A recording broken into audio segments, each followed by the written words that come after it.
الحاجات اللي كانت موجودة معاك في السنة اللي فاتت، إذا كانت مثلا وظيفة، أصحابك، ناس كانت موجودة في حياتك، علاقة حب أنت كنت عايشها وعايش فيها الأجواء ودباديب وكلام حلو وبتسهر الليالي مع إنك أنت معفن مفيش حد يبصلك، بس خلينا ماشيين يعني. هل أنت الحاجات اللي أنت مثلا كانت موجودة معاك في السنة اللي فاتت موجودة معاك دلوقتي؟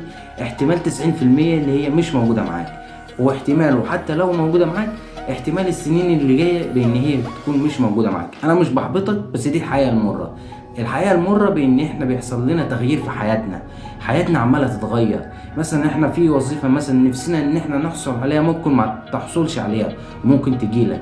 بمعنى صح، الحاجه اللي انت خايف ان هي تحصل في حياتك هتحصل لك، والحاجه اللي انت بتتمنى ان هي تحصل في حياتك هتحصل لك. التغيير هيحصل لك في حياتك ليه؟ علشان دي سنه الحياه. علاقة الحب اللي انت عايش فيها، الناس اللي انت فرحان فيها حواليك والكلام ده كلهم ممكن هيتغيروا مع مرور الايام.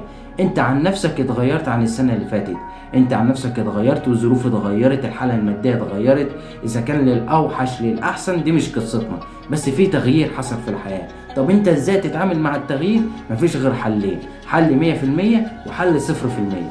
حل 100% بانك انت لو حصل لك تغيير في حياتك، اذا كان بحلو او بوحش، بانك انت تتأقلم مع التغيير. تعيش يومين حلوين، او مثلا لو حاجة حصلت لك وحشة هتعيش يومين زعلان ويومين مش قادر ويومين احباط وتسمع لتامر عاشور والدنيا جاية عليا ومصر مش عادلة والكلام ده. هتعيش يومين وحشين، بس بعد كده هتتأقلم على التغيير.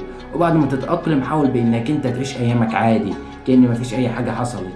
وبعد ما تعيش ايامك عادي وكأن مفيش اي حاجة حصلت، حاول بانك انت تعيش احسن، تتطور، تعيش، ترجع احسن من الاول. بمعنى صح، الدنيا تجيبك هنا انت في الحالتين عايش حياتك جد، فاهمني؟ ده الحل الاول. الحل التاني اللي هو 0%، بانك انت لو حصل لك تغيير في حياتك ما تتقبلهوش فتقوم انت تدمر نفسك. يعني لو مثلا في تغيير في حياتك حصل لك وحش لا قدر الله، ده بيحصل لكل البني ادمين مش ليك انت بس، بانك انت ما تتقبلش التغيير هتعيش بقى يومين وحشين، ومش يومين، ده انت هتعيش حياتك كلها، تعيش حياتك كلها سواد في سواد.